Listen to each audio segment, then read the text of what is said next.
Kale tuseke tukumbozi ya Caroline Marca. Because katama awangali nkola nyo naye nga nzija mu nights ze we do interviews nalinga nkola nyo celebrity news oyo so nga Eva batukubira nga kubira station generaliko so when namusangira we yalina tinti wakalevu no wakagundi and he was like he always says, I really don't want to talk about those times because he wasn't okay. Yes. He wasn't okay.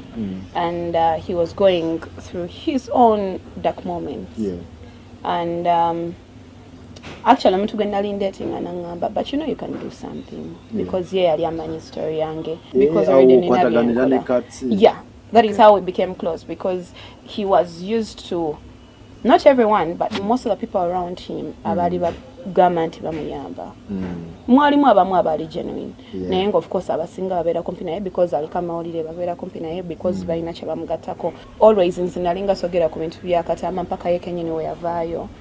n'agamba Carol did this and this and this. Me, that's how I came into his life. The whole lockdown I would make sure I see Katamba every single day tubyogerwa naye sirabanga yaleeta kafaananyi nti babano nga beebase kitegeera temukayina kale nakafaananyiko ng'oli ne katsi mu buliri bambi temunnakafuna bakaleete nsiba ngamba abaana b'oku Twitter bambi mukampe naye abaana baganye okumpa akafaananyi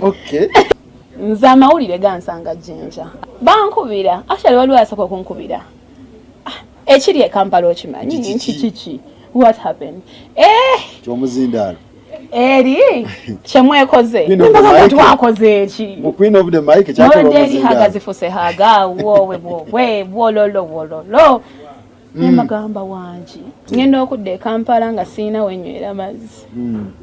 ng'ekigambo kyatambudde nga literally buli local TV channel ndi kwogera ku Caroline Marca and MC Cuts Caroline Marca and MC Cuts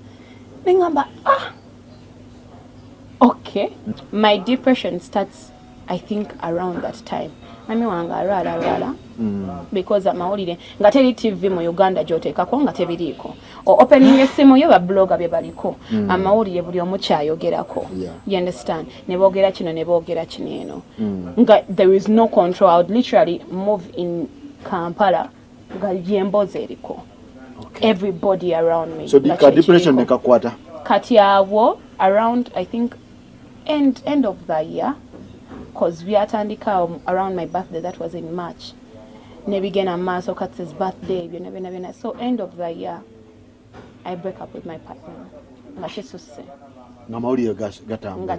And I understood his reasons. We sat nemogama nayo manyi tukitekubanga kati ndabira ddala kikukutte.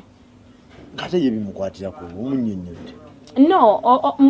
mukimanyi nawe nga omusajja osobola omanya ekintu naye nekikusukkako nga buli gyogenda buli omu kyayogerako your friends nga negyobeera bagamba omukazi gwoliko story oshegera so kyatuuka nekituyingirira even in our relationship naye kennyini yaŋŋamba trust me mu mutima ne mbwongo nkimanyi you're not sleeping with the guy naye teguggwa kiki ekitaggwa okyogerera waneno laba waneno basimayiringira busimayirinzi ki baby noyagala okuba omuntu ecupa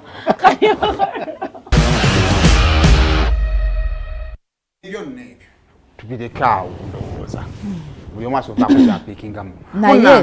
naye nga tubirekaawo twongere okuteekamu ku bwegendereza tukebera omusaayi twekebera totya akokubibuno naye mpulira abasawo bagamba omusaayi gwe gusinga ate nga sina gwagwekebedde obwo bwagira wano simateeka wali simanya genda mudwaliro bakukebere buli kimu kyajjamu emergency emergency zajja mu buweke zajja ne mbikolo kati genda mudwaliro bakebere bulungi singa oba ozuuliddwa ng'oli positive si gwasoose kyaffe era otandika bulungi eddagala ate bw'olimira obulungi bwe bulamu obuwangazi kale